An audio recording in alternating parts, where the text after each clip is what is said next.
8ನೇ ತರಗತಿ ವಿಷಯ ವಿಜ್ಞಾನ ಅಧ್ಯಾಯ ಜೀವಕೋಶ ರಚನೆ ಮತ್ತು ಕಾರ್ಯ ಭಾಗ 2 ವಿಡಿಯೋ ತರಗತಿಗೆ ನಿಮಗೆ ಸ್ವಾಗತ. ವಿದ್ಯಾರ್ಥಿಗಳೇ, ಈ ಅಧ್ಯಾಯದ ಭಾಗ 1ರಲ್ಲಿ ನೀವು ಜೀವಕೋಶ ಎಂದರೇನು, ಜೀವಕೋಶದ ಆವಿಷ್ಕಾರದ ಬಗ್ಗೆ, ಏಕಕೋಶ ಜೀವಿಗಳು ಎಂದರೇನು, ಬಹುಕೋಶ ಜೀವಿಗಳು, ಜೀವಕೋಶಗಳ ಗಾತ್ರ, ಹಾಗೆಯೇ ವಿವಿಧ ಬಗೆಯ ಆಕಾರವನ್ನು ಹೊಂದಿರುವಂತಹ ಜೀವಕೋಶಗಳು, ಜೀವಕೋಶದ ಪ್ರಮುಖವಾದಂತಹ 3 ಭಾಗಗಳು ಯಾವುವು, ಅವುಗಳ ಬಗ್ಗೆ ತಿಳಿದಿದ್ದೀವಿ. ಭಾಗ 2ರಲ್ಲಿ ನಾವು ಮತ್ತೊಮ್ಮೆ ಜೀವಕೋಶದ 3 ಪ್ರಮುಖ ಭಾಗಗಳು ಯಾವುವು, ಹಾಗೆಯೇ ಅವುಗಳ ಕಾರ್ಯಗಳೇನು ಎಂಬುದರ ಬಗ್ಗೆ ತಿಳಿಯೋಣ. ಮುಖ್ಯವಾಗಿ ಜೀವಕೋಶದಲ್ಲಿ ಕಂಡುಬರುವಂತಹ 3 ಮುಖ್ಯ ಭಾಗಗಳೆಂದರೆ ಕೋಶವನ್ನು ಆವರಿಸಿರುವಂತಹ ತೆಳುವಾದ ಪೊರೆಯಾದಂತಹ ಕೋಶ ಪೊರೆ ಅಥವಾ ಪ್ಲಾಸ್ಮಾ ಪೊರೆ. ಜೀವಕೋಶದ 3 ಪ್ರಮುಖ ಭಾಗಗಳಲ್ಲಿ ಮೊದಲನೇದಾಗಿ ಕೋಶ ಪೊರೆ, ಹಾಗೆ ಜೀವಕೋಶದಲ್ಲಿ ಕಂಡುಬರುವಂತಹ ಲೋಳೆಯಂತಹ ದ್ರವ, ಈ ದ್ರವಕ್ಕೆ ನಾವು ಕೋಶ ದ್ರವ್ಯ ಅಥವಾ ಕೋಶ ರಸ ಎಂದು ಕರೆಯುತ್ತೇವೆ. ಹಾಗಾದರೆ ಜೀವಕೋಶದ 2ನೇ ಪ್ರಮುಖ ಭಾಗವೆಂದರೆ ಕೋಶ ದ್ರವ್ಯ. ವಿದ್ಯಾರ್ಥಿಗಳೇ, ಯಾವುದೇ ಜೀವಕೋಶದಲ್ಲಿ ಪ್ರಮುಖವಾಗಿ ಎದ್ದು ಕಾಣುವಂತಹ ಗೋಲಾಕಾರದ ರಚನೆ ಯಾವುದು ಅಂದರೆ, ನೋಡಿ ಇಲ್ಲಿ ಕಂಡುಬರುವಂತಹ ಈ ಗೋಲಾಕಾರದ ರಚನೆಗೆ ಎಂದು ಕರಿತೀವಿ ನ್ಯೂಕ್ಲಿಯಸ್ ಎಂದು ಕರೆಯುತ್ತೇವೆ. ಕೋಶ ಕೇಂದ್ರ ಅಥವಾ ನ್ಯೂಕ್ಲಿಯಸ್ ಇದು ಜೀವಕೋಶದ ಪ್ರಮುಖವಾದಂತಹ ಭಾಗಗಳಲ್ಲಿ ಒಂದು. ಹಾಗಾದರೆ ಜೀವಕೋಶದ ಪ್ರಮುಖವಾದಂತಹ 3 ಭಾಗಗಳಲ್ಲಿ 3ನೇ ಭಾಗ ಯಾವುದೆಂದರೆ ನ್ಯೂಕ್ಲಿಯಸ್. ನ್ಯೂಕ್ಲಿಯಸ್ ಅಥವಾ ಕೋಶ ಕೇಂದ್ರ. ಕೋಶ ಪೊರೆ ಎಂದರೆ ಕೋಶವನ್ನು ಆವರಿಸಿರುವಂತಹ ತೆಳುವಾದ ಪೊರೆಯೇ ಕೋಶ ಪೊರೆಯಾಗಿದೆ ಎಂಬುದನ್ನು ನೀವು ಭಾಗ 1ರಲ್ಲಿ ನೋಡಿದ್ದೀರಾ. ಕೋಶ ಪೊರೆಯಲ್ಲಿ ಸೂಕ್ಷ್ಮವಾದಂತಹ ರಂಧ್ರಗಳು ಕಂಡುಬರುತ್ತವೆ. ಕೋಶ ಪೊರೆಯ ಪ್ರಮುಖವಾದಂತಹ ಕಾರ್ಯ ಏನೆಂದರೆ ಇದು ಜೀವಕೋಶಕ್ಕೆ ನಿರ್ದಿಷ್ಟವಾದಂತಹ ಒಂದು ಆಕಾರವನ್ನು ಕೊಡುತ್ತದೆ. ಹಾಗೆಯೇ ಜೀವಕೋಶದ ಒಳಗೆ ಹೋಗುವ ಮತ್ತು ಹೊರಗೆ ಬರುವಂತಹ ವಸ್ತುಗಳ ಚಲನೆಯನ್ನು ನಿಯಂತ್ರಿಸುತ್ತದೆ. ವಿದ್ಯಾರ್ಥಿಗಳೇ, ಜೀವಕೋಶದಲ್ಲಿ ಒಳಗೆ ಹೋಗಬೇಕಾದಂತಹ ಅಗತ್ಯ ವಸ್ತುಗಳು ಚಲಿಸಬೇಕಾದರೆ ಕೋಶ ಪೊರೆಯ ಮೂಲಕವೇ ಹಾದು ಹೋಗಬೇಕಾಗುತ್ತದೆ. ಆದ್ದರಿಂದ ಕೋಶ ಪೊರೆಯನ್ನು ಕೋಶದ ಬಾಗಿಲು ಎಂದು ಕರೆಯುತ್ತಾರೆ. ಇದು ಜೀವಕೋಶಕ್ಕೆ ನಿರ್ದಿಷ್ಟ ಆಕಾರವನ್ನು ಸಹ ಕೊಡುತ್ತದೆ. ಇನ್ನು ಜೀವಕೋಶದ 2ನೇ ಪ್ರಮುಖ ಭಾಗವೆಂದರೆ ಕೋಶ ದ್ರವ್ಯ. ಕೋಶ ದ್ರವ್ಯವು ಜೀವಕೋಶದಲ್ಲಿ ಕಂಡುಬರುವಂತಹ ಲೋಳೆಯಂತಹ ದ್ರವವಾಗಿದೆ. ಈ ಕೋಶ ದ್ರವ್ಯದಲ್ಲಿ ನೀವು ಕಾಣುತ್ತಿರುವಂತಹ ಈ ರಚನೆಗಳಿಗೆ ನಾವು ಕರೆಯುತ್ತೇವೆ ಕಣಜಗಳು ಎಂದು ಕರೆಯುತ್ತೇವೆ. ಜೀವಕೋಶದಲ್ಲಿ ಕೋಶ ದ್ರವ್ಯದಲ್ಲಿ ಈ ಕಣಜಗಳು ಮಾಡಿಕೊಂಡಿರುತ್ತವೆ.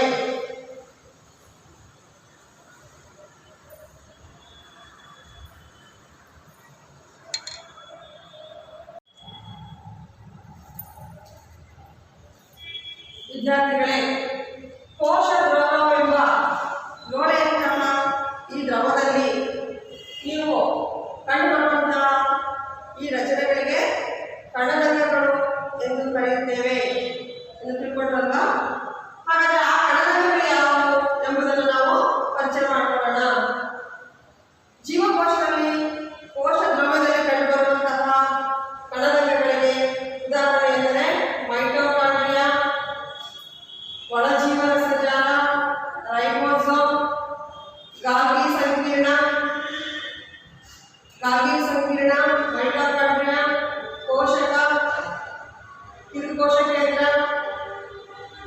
ಎಲ್ಲವೂ ಸಹ ಜೀವಕೋಶದಲ್ಲಿ ಕಂಡುಬರುವಂತಹ ಕೋಶ ದ್ರವ್ಯದಲ್ಲಿ ಕಂಡುಬರುವಂತಹ ಕಣದಂಗಗಳು ಆಗಿವೆ.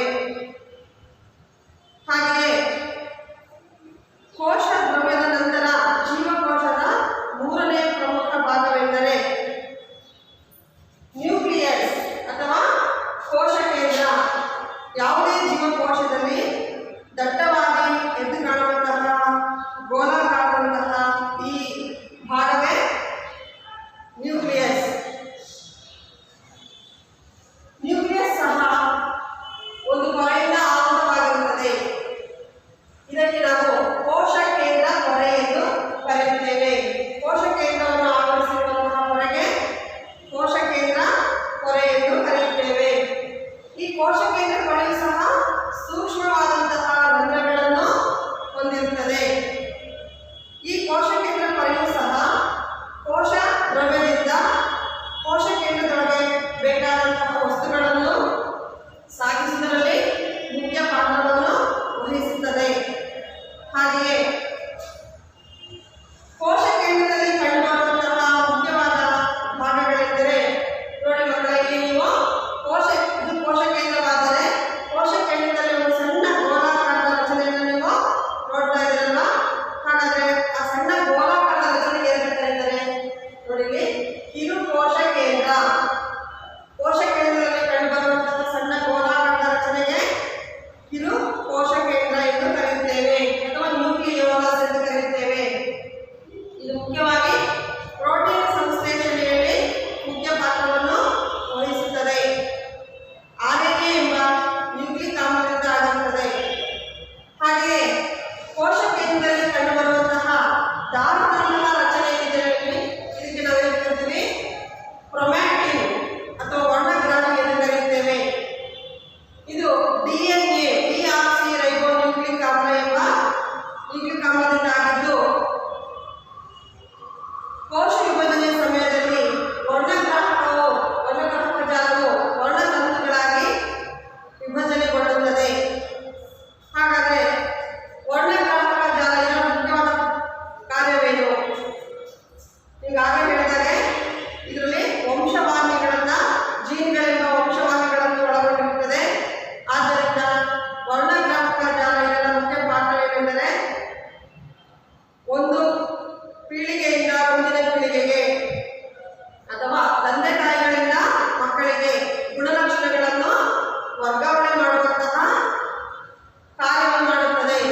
ಅಂದರೆ ಅನುವಂಶೀಯ ಸಂದೇಶವಾಹಕವಾಗಿದೆ ಅಥವಾ ಅನುವಂಶೀಯ ಗುಣಗಳನ್ನು ಒಂದು ಪೀಳಿಗೆಯಿಂದ ಮುಂದಿನ ಪೀಳಿಗೆಗೆ ಸಾಗಿಸುವುದರಲ್ಲಿ ಮುಖ್ಯ ಪಾತ್ರವನ್ನು ವಹಿಸುತ್ತದೆ. ಇಷ್ಟು ಈ ಕೋಶ ಕೇಂದ್ರ ಪೊರೆಯು ಕೋಶ ದ್ರವ್ಯದಿಂದ ಕೋಶ ಕೇಂದ್ರವನ್ನು ಪ್ರತ್ಯೇಕಿಸುತ್ತದೆ.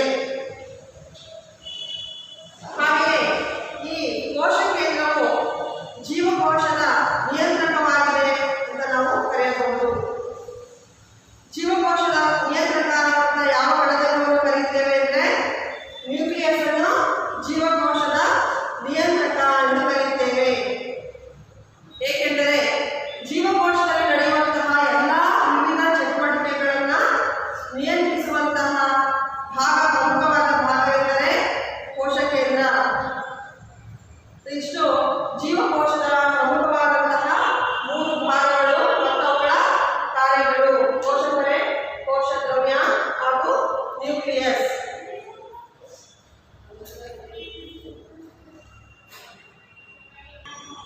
ವಿದ್ಯಾರ್ಥಿಗಳೇ, DNA ಅಣುವಿನಲ್ಲಿರುವಂತಹ ವಂಶವಾಹಿ ಇದು ಜೀವಿಗಳಲ್ಲಿನ ಅನುವಂಶೀಯ ಘಟಕವಾಗಿದೆ.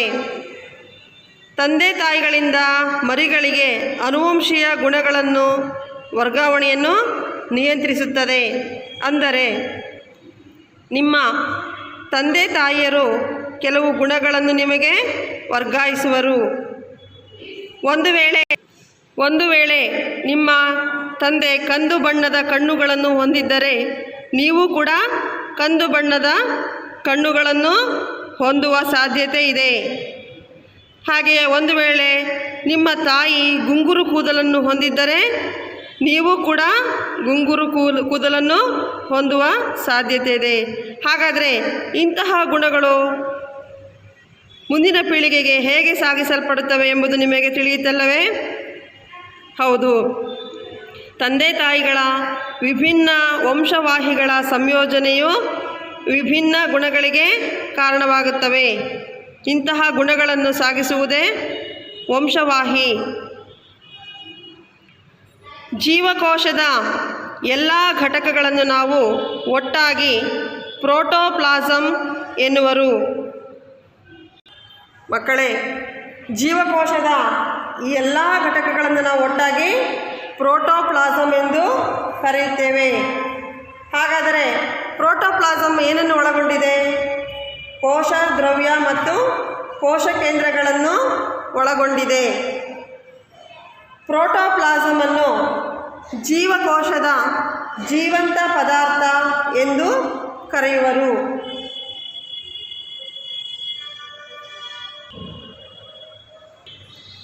ವಿದ್ಯಾರ್ಥಿಗಳೇ, ನೀವು ಇಲ್ಲಿ ಬ್ಯಾಕ್ಟೀರಿಯಾದ ರಚನೆಯನ್ನು ವೀಕ್ಷಿಸುತ್ತಿದ್ದೀರಿ.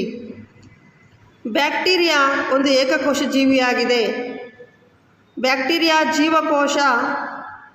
ಈ ಬ್ಯಾಕ್ಟೀರಿಯಾ ಜೀವಕೋಶದ ಕೋಶ ಕೇಂದ್ರವನ್ನು ಗಮನಿಸಿ. ಈ ಕೋಶ ಕೇಂದ್ರವು ಬಹುಕೋಶೀಯ ಜೀವಿಗಳಲ್ಲಿರುವಂತೆ ವ್ಯವಸ್ಥಿತವಾಗಿ ಇರುವುದಿಲ್ಲ. ಬ್ಯಾಕ್ಟೀರಿಯಾಗಳ ಕೋಶ ಕೇಂದ್ರವು ಕೋಶ ಕೇಂದ್ರ ಪೊರೆಯನ್ನು ಹೊಂದಿರುವುದಿಲ್ಲ.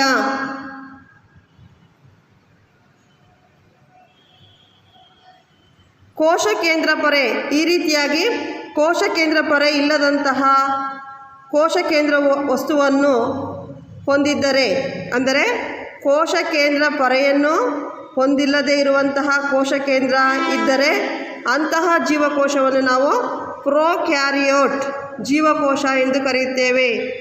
ಹಾಗಾದರೆ ಬ್ಯಾಕ್ಟೀರಿಯಾಗಳಲ್ಲಿ ನೋಡಿ, ಇಲ್ಲಿ ನ್ಯೂಕ್ಲಿಯಸ್ನಲ್ಲಿ ನಿರ್ದಿಷ್ಟವಾದ ಈ ರೀತಿ ಕೋಶ ಕೇಂದ್ರ ಪೊರೆ ಇದ್ದರೆ ಅದಕ್ಕೆ ನಾವು ಯೂಕ್ಯಾರಿಯೋಟ್ ಜೀವಕೋಶ ಎಂದು ಕರೆಯುತ್ತೇವೆ. ಆದರೆ ಬ್ಯಾಕ್ಟೀರಿಯಾಗಳಲ್ಲಿ ಕೋಶ ಕೇಂದ್ರ ಪೊರೆಯನ್ನು ಹೊಂದಿರುವಂತಹ ಕೋಶ ಕೇಂದ್ರ ಇರುವುದಿಲ್ಲ. ಆದ್ದರಿಂದ ಇದು ಪ್ರೊಕ್ಯಾರಿಯೋಟ್ ಜೀವಿಯಾಗಿದೆ.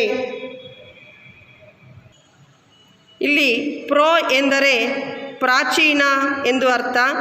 ಕ್ಯಾರಿಯೋನ್ ಎಂದರೆ ಕೋಶ ಕೇಂದ್ರ.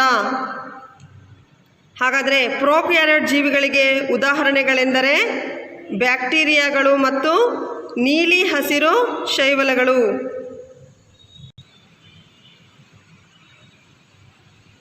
ವಿದ್ಯಾರ್ಥಿಗಳೇ, ನೀವೀಗಾಗಲೇ ಈರುಳ್ಳಿ ಪೊರೆಯಲ್ಲಿ ಕಂಡುಬರುವಂತಹ ಜೀವಕೋಶಗಳನ್ನು ವೀಕ್ಷಿಸಿದ್ದೀರಿ. ಇಲ್ಲಿ ಕಂಡುಬರುವಂತಹ ಕೋಶ ಕೇಂದ್ರವು ನಿರ್ದಿಷ್ಟವಾದಂತಹ ಕೋಶ ಕೇಂದ್ರ ಪೊರೆಯನ್ನು ಹೊಂದಿರುತ್ತದೆ. ಹಾಗೆಯೇ ಮನುಷ್ಯನ ಕೆನ್ನೆಯ ಒಳಭಾಗದಲ್ಲಿರುವಂತಹ ಜೀವಕೋಶದಲ್ಲಿರುವಂತಹ ಕೆನ್ನೆಯ ಒಳಭಾಗದಲ್ಲಿ ಜೀವಕೋಶಗಳಂತಹ ಜೀವಕೋಶಗಳು ಇಲ್ಲಿ ಕೋಶ ಕೇಂದ್ರ ಪೊರೆ ಇರುತ್ತದೆ. ಈ ರೀತಿ ಈರುಳ್ಳಿಯಲ್ಲಿ ಜೀವಕೋಶದಲ್ಲಿ ಹಾಗೂ ಮನುಷ್ಯನ ಕೆನ್ನೆಯಲ್ಲಿನ ಜೀವಕೋಶಗಳು ನಿರ್ದಿಷ್ಟವಾದ ಕೋಶ ಕೇಂದ್ರವನ್ನು ಹೊಂದಿರುತ್ತದೆ. ಹಾಗಾಗಿ ಇಂತಹ ಜೀವಿಗಳನ್ನು ನಾವು ಯೂಕ್ಯಾರಿಯೋಟ್ ಜೀವಿಗಳು. ಇಂತಹ ಜೀವಕೋಶಕ್ಕೆ ಯೂಕ್ಯಾರಿಯೋಟಿಕ್ ಜೀವಕೋಶ ಎನ್ನುವರು. ಬ್ಯಾಕ್ಟೀರಿಯಾ ಮತ್ತು ನೀಲಿ ಹಸಿರು ಶೈವಲಗಳನ್ನು ಹೊರತುಪಡಿಸಿ ಇತರ ಎಲ್ಲ ಜೀವಿಗಳನ್ನು ಯೂಕ್ಯಾರಿಯೋಟ್ ಜೀವಿಗಳು ಎಂದು ಕರೆಯುತ್ತಾರೆ. ಅಮೀಬಾ, ಯೂಗ್ಲಿನ, ಪ್ಯಾರಾಮೀಸಿಯಂನಂತಹ ಇವು ಏಕಕೋಶ ಜೀವಿಗಳಾಗಿದ್ದರೂ ಸಹ ಇವುಗಳ ಕೋಶ ಕೇಂದ್ರವು ಕೋಶ ಕೇಂದ್ರ ಪೊರೆಯನ್ನು ಹೊಂದಿರುವುದರಿಂದ ಇವು ಯೂಕ್ಯಾರಿಯೋಟ್ ಜೀವಿಗಳಾಗಿವೆ. ವಿದ್ಯಾರ್ಥಿಗಳೇ, ಸೂಕ್ಷ್ಮದರ್ಶಕದಲ್ಲಿ ಈರುಳ್ಳಿ ಜೀವಕೋಶಗಳನ್ನು ವೀಕ್ಷಿಸಿದಾಗ ಮಧ್ಯದಲ್ಲಿ ಈರುಳ್ಳಿ ಜೀವಕೋಶಗಳಲ್ಲಿ ಮಧ್ಯದಲ್ಲಿ ಒಂದು ದೊಡ್ಡದಾದಂತಹ ಖಾಲಿ ಜಾಗ ಇರುವುದನ್ನು ನೀವು ಕಾಣಬಹುದು. ಈ ದೊಡ್ಡದಾಗಿರುವಂತಹ ಖಾಲಿ ಜಾಗ ಅವಕಾಶಕ್ಕೆ ನಾವೇನಂತ ಕರಿತೀವಿ? ರಸದಾನಿ ಎಂದು ಕರೆಯುತ್ತೇವೆ. ಸಸ್ಯ ಜೀವಕೋಶದಲ್ಲಿ ರಸದಾನಿಗಳು ಗಾತ್ರದಲ್ಲಿ ದೊಡ್ಡದಾಗಿವೆ. ಆದರೆ ನೋಡಿ, ಇಲ್ಲಿ ಪ್ರಾಣಿ ಜೀವಕೋಶವನ್ನು ವೀಕ್ಷಿಸಿದಾಗ ಅಲ್ಲಿ ರಸದಾನಿ ಗಾತ್ರದಲ್ಲಿ ಚಿಕ್ಕದಾಗಿದೆ. ವಿದ್ಯಾರ್ಥಿಗಳೇ, ಸಸ್ಯಗಳಲ್ಲಿ ಟ್ರೆಡೆಸ್ಸಾನ್ಶಿಯಾ ಎಂಬ ಎಲೆಗಳ ಜೀವಕೋಶಗಳ ಕೋಶ ದ್ರವ್ಯದಲ್ಲಿ ಬಣ್ಣ ಬಣ್ಣದ ಅನೇಕ ಸಣ್ಣ ರಚನೆಗಳನ್ನು ನಾವು ಕಾಣಬಹುದು. ಅವು ಎಲೆಯ ಜೀವಕೋಶಗಳ ಕೋಶ ದ್ರವ್ಯದಲ್ಲಿ ಹರಡಿಕೊಂಡಿರುತ್ತವೆ. ಇವುಗಳನ್ನು ಪ್ಲಾಸ್ಟಿಡ್ಗಳು ಎಂದು ಕರೆಯುತ್ತೇವೆ. ಇವುಗಳಲ್ಲಿ ಕೆಲವು ಪತ್ರಹರಿತ್ತು ಎಂಬ ಹಸಿರು ವರ್ಣಕವನ್ನು ಹೊಂದಿರುತ್ತವೆ. ಈ ಹಸಿರು ಬಣ್ಣದ ಪ್ಲಾಸ್ಟಿಡ್ಗಳನ್ನು ಕ್ಲೋರೋಪ್ಲಾಸ್ಟ್ಗಳು ಎಂದು ಕರೆಯುವರು. ಸಸ್ಯಕೋಶದಲ್ಲಿ ಕಂಡುಬರುವಂತಹ ಇಂತಹ ಹಸಿರು ಬಣ್ಣದ ಪ್ಲಾಸ್ಟಿಡ್ಗಳನ್ನು ಕ್ಲೋರೋಪ್ಲಾಸ್ಟ್ಗಳು ಎಂದು ಕರೆಯುವರು. ಈ ಕ್ಲೋರೋಪ್ಲಾಸ್ಟ್ಗಳು ಎಲೆಗಳಿಗೆ ಹಸಿರು ಬಣ್ಣವನ್ನು ಕೊಡುತ್ತವೆ.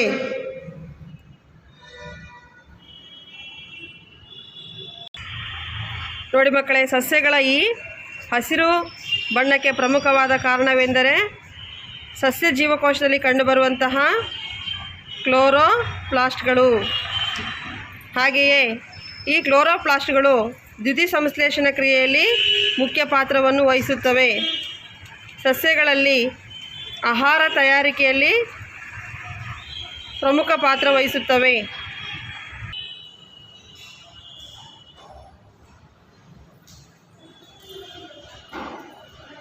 ವಿದ್ಯಾರ್ಥಿಗಳೇ, ನೀವು ಇಲ್ಲಿ ಸಸ್ಯ ಜೀವಕೋಶದ ರಚನೆಯನ್ನು ಈ ಚಿತ್ರದಲ್ಲಿ ವೀಕ್ಷಿಸಬಹುದು.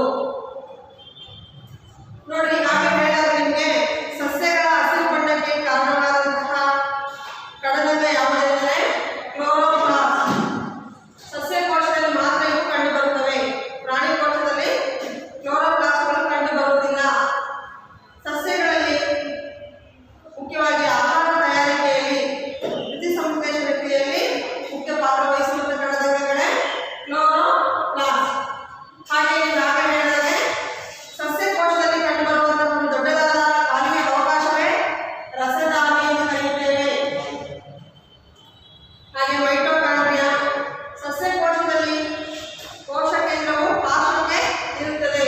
ಕಾರಣ, ಮಧ್ಯದಲ್ಲಿ ಒಂದು ದೊಡ್ಡದಾದಂತಹ ರಸದಾನಿ ಇರುವುದರಿಂದ ಸಸ್ಯ ಕೋಶದಲ್ಲಿ ಕೋಶ ಕೇಂದ್ರವು ಕೇಂದ್ರ ಭಾಗದಲ್ಲಿ ಇರುವುದಿಲ್ಲ, ಬದಲಾಗಿ ಪಾರ್ಶ್ವದಲ್ಲಿ ಇರುತ್ತದೆ. ಹಾಗೆ ಗಾಲ್ಗಿ ಸಂಕೀರ್ಣ, ಒಳಜೀವಕೋಶಜಾಲ, ರೈಬೋಸೋಮ್ ಈ ಮುಂತಾದ ಕಣಜಗಳು ಸಸ್ಯ ಕೋಶಗಳಲ್ಲಿ ಸಹ ಕಂಡುಬರುತ್ತದೆ. ವಿದ್ಯಾರ್ಥಿಗಳೇ, ನೀವು ಈ ಸಸ್ಯ ಕೋಶದ ಚಿತ್ರವನ್ನು ಗಮನಿಸಿದಾಗ ಸಸ್ಯ ಜೀವಕೋಶವು ಎರಡು ಪರಗಳಿಂದ ಆವೃತವಾಗಿದೆ. ಮೊದಲನೇದಾಗಿ ಸಸ್ಯ ಕೋಶವನ್ನು ಆವರಿಸುವಂತಹ ಮೊದಲನೇ ತೆಳುವಾದ ಪೊರೆ ಎಂದರೆ ಕೋಶ ಪೊರೆ. ಈಗಾಗಲೇ ನೀವು ಕೋಶ ಪೊರೆ ಎಂದರೇನು, ಕೋಶ ಪೊರೆಯ ಕಾರ್ಯವೇನು ಅಂತ ತಿಳಿದಿದ್ದೀರಾ. ಇಲ್ಲಿ ಸಸ್ಯ ಕೋಶದಲ್ಲಿ ಮತ್ತೊಂದು ಹೊರಹೊದಿಕೆಯನ್ನು ನಾವು ನೋಡಬಹುದು. ನೀಲಿ ಬಣ್ಣದಲ್ಲಿರುವಂತಹ ಈ ರೀತಿ ಗಡಿಸಾದ ಹೊದಿಕೆಯೇ ಕೋಶ ಭಿತ್ತಿ. ಸಸ್ಯ ಕೋಶದಲ್ಲಿ ಕಂಡುಬರುವಂತಹ ಸಸ್ಯ ಕೋಶದಲ್ಲಿ ಮಾತ್ರ ಕಂಡುಬರುತ್ತದೆ ಕೋಶ ಭಿತ್ತಿಯು, ಪ್ರಾಣಿ ಕೋಶದಲ್ಲಿ ಕಂಡುಬರುವುದಿಲ್ಲ. ಕೋಶ ಭಿತ್ತಿಯು ಕೋಶಕ್ಕೆ ನಿರ್ದಿಷ್ಟವಾದಂತಹ ಆಕಾರವನ್ನು ಕೊಡುತ್ತದೆ. ಹೀಗೆ ಸಸ್ಯ ಕೋಶ ಮತ್ತು ಪ್ರಾಣಿ ಕೋಶದ ರಚನೆಯಲ್ಲಿ ನಾವು ಹೋಲಿಕೆ ಮತ್ತು ವ್ಯತ್ಯಾಸಗಳನ್ನು ಸಹ ಗಮನಿಸಬಹುದು. ಪ್ರಾಣಿ ಜೀವಕೋಶದಲ್ಲಿ ಕೋಶ ಭಿತ್ತಿ ಕಂಡುಬರುವುದಿಲ್ಲ, ಸಸ್ಯ ಕೋಶದಲ್ಲಿ ಕೋಶ ಭಿತ್ತಿ ಕಂಡುಬರುತ್ತದೆ. ಹಾಗೆ ಪ್ರಾಣಿ ಕೋಶದಲ್ಲಿ ಕ್ಲೋರೋಪ್ಲಾಸ್ಟ್ ಇರುವುದಿಲ್ಲ, ಸಸ್ಯ ಕೋಶದಲ್ಲಿ ಕ್ಲೋರೋಪ್ಲಾಸ್ಟ್ ಕಂಡುಬರುತ್ತದೆ. ಪ್ರಾಣಿ ಕೋಶದಲ್ಲಿ ರಸದಾನಿಗಳು ಗಾತ್ರದಲ್ಲಿ ಚಿಕ್ಕದಾಗಿರುತ್ತವೆ, ಹೆಚ್ಚಿನ ಸಂಖ್ಯೆಯಲ್ಲಿ ಕಂಡುಬರುತ್ತವೆ. ಆದರೆ ಸಸ್ಯ ಕೋಶದಲ್ಲಿ ರಸದಾನಿಗಳ ಗಾತ್ರದಲ್ಲಿ ದೊಡ್ಡದಾಗಿರುತ್ತದೆ. ಹೀಗೆ ನಾವು ಸಾಕಷ್ಟು ವ್ಯತ್ಯಾಸವನ್ನು ನಾವಿಲ್ಲಿ ನೋಡಬಹುದು.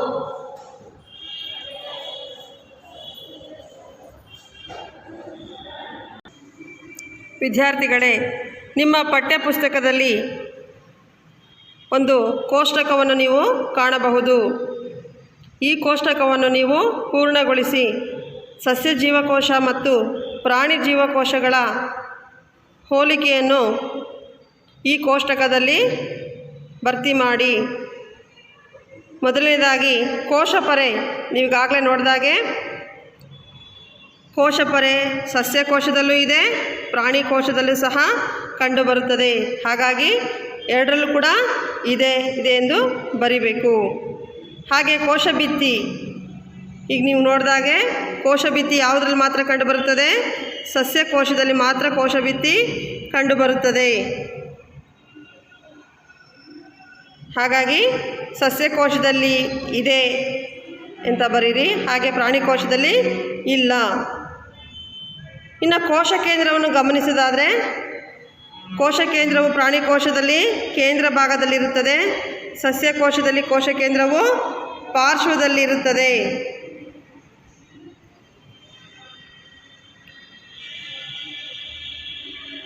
ಹಾಗೆಯೇ ಕೋಶ ಕೇಂದ್ರ ಪೊರೆ ಅಂದರೆ ಕೋಶ ಕೇಂದ್ರವು ಎರಡರಲ್ಲಿ ಕೂಡ ಇರುತ್ತದೆ, ಇದೆ ಎಂದು ಬರೀರಿ. ಸಸ್ಯಕೋಶದಲ್ಲೂ ಇದೆ, ಪ್ರಾಣಿ ಕೋಶದಲ್ಲೂ ಸಹ ಕೋಶ ಕೇಂದ್ರ ಇದೆ.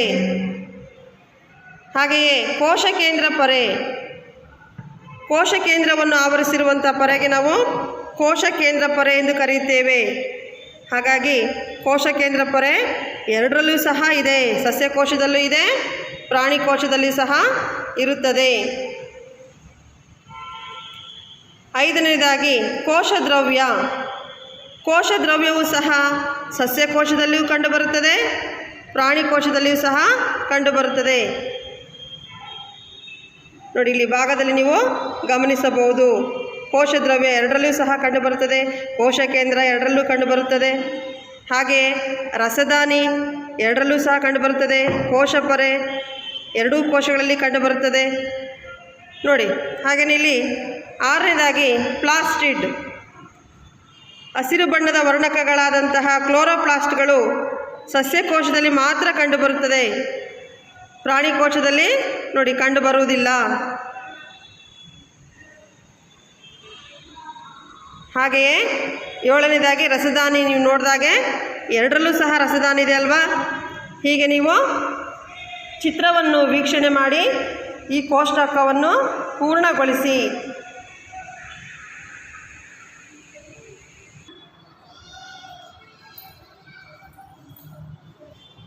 ವಿದ್ಯಾರ್ಥಿಗಳೇ, ನೀವು ಇದುವರೆಗೂ ಸಸ್ಯ ಜೀವಕೋಶ ಮತ್ತು ಪ್ರಾಣಿ ಜೀವಕೋಶದ ರಚನೆಯನ್ನು ನೋಡಿದ್ರಲ್ವಾ?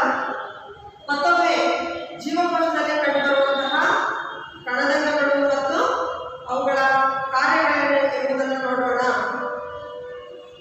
ಕೋಶಪೊರೆ ಇದು ಕೋಶದೊಳಗೆ ಹೋಗುವ ಮತ್ತು ಹೊರಬರುವ ವಸ್ತುಗಳ ಚಲನೆಯನ್ನು ನಿಯಂತ್ರಿಸುತ್ತದೆ.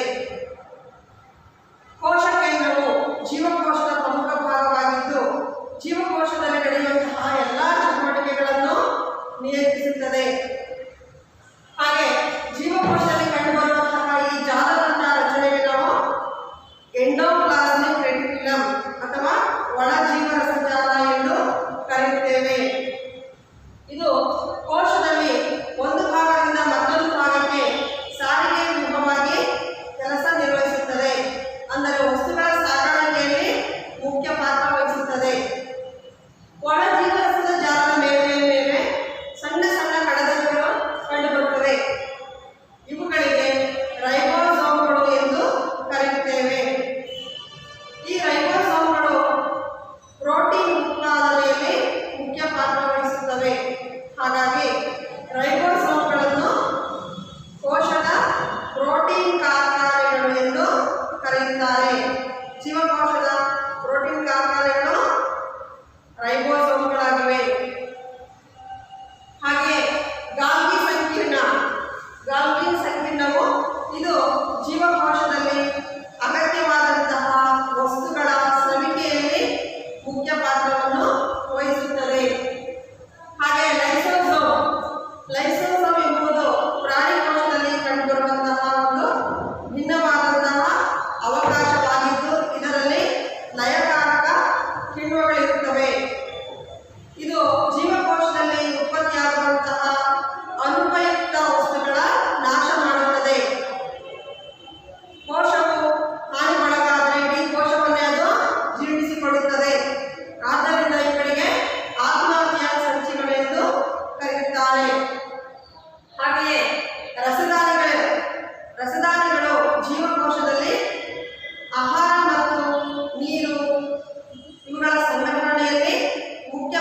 ಕರೆಯುತ್ತಾರೆ. ಇವು ಪ್ರಮುಖವಾದಂತಹ ಪ್ರಾಣಿ ಜೀವಕೋಶಗಳ ಕಾರ್ಯಗಳಾಗಿವೆ. ಹಾಗೆ ಸಸ್ಯಕೋಶಗಳಲ್ಲಿ ಬಂದರೆ ಕ್ಲೋರೋಪ್ಲಾಸ್ಟ್ ಆಹಾರ ತಯಾರಿಕೆಯಲ್ಲಿ ಮುಖ್ಯ ಪಾತ್ರವನ್ನು ವಹಿಸುತ್ತದೆ. ಕೋಶ ಭಿತ್ತಿಯು ಸಸ್ಯಕೋಶಕ್ಕೆ ದೃಢತೆಯನ್ನು ಕೊಡುತ್ತದೆ, ಆಕಾರವನ್ನು ಕೊಡುತ್ತದೆ. ಹೀಗೆ ನಾವು ಇದುವರೆಗೂ ಸಸ್ಯ ಮತ್ತು ಪ್ರಾಣಿ ಜೀವಕೋಶದ ರಚನೆ ಇವುಗಳ ಬಗ್ಗೆ ತಿಳಿದುಕೊಂಡೆವು. ಹಾಗೂ ಪ್ರಾಣಿ ಕೋಶದಲ್ಲಿ ಕಂಡುಬರುವಂತಹ ಕಣಜಗಳು ಯಾವುವು, ಅವುಗಳ ಕಾರ್ಯಗಳ ಬಗ್ಗೆ ಸಹ ನೀವು ತಿಳ್ಕೊಂಡ್ರಿ.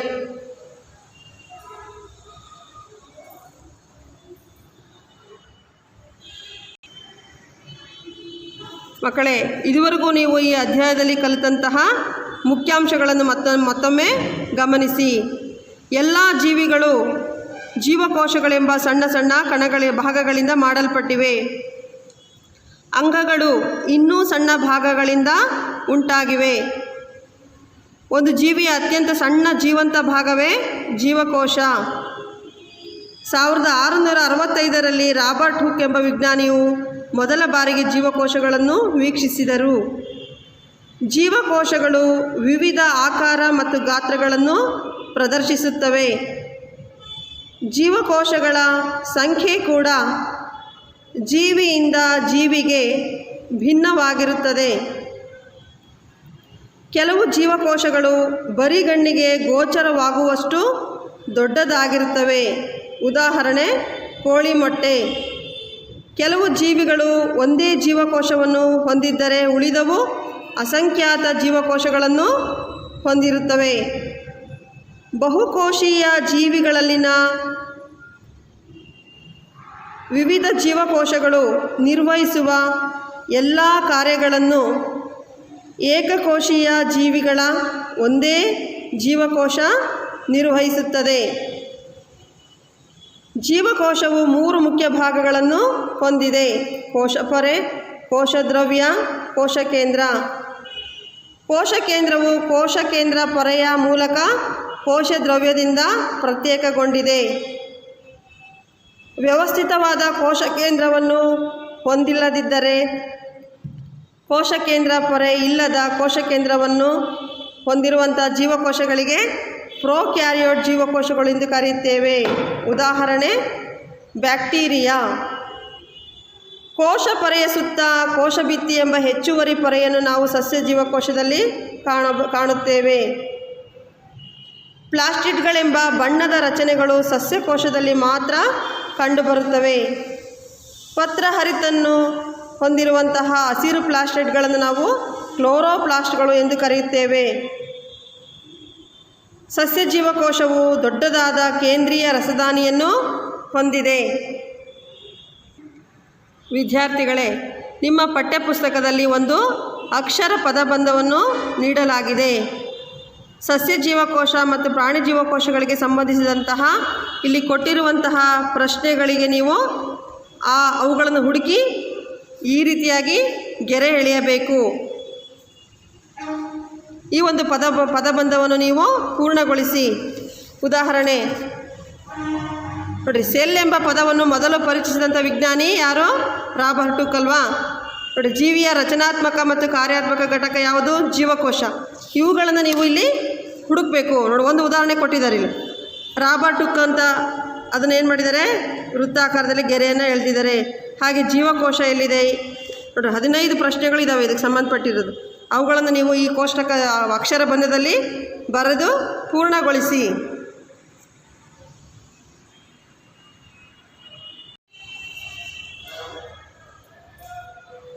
ವಿದ್ಯಾರ್ಥಿಗಳೇ, ಈಗ ನಾವು ಸಸ್ಯ ಜೀವಕೋಶ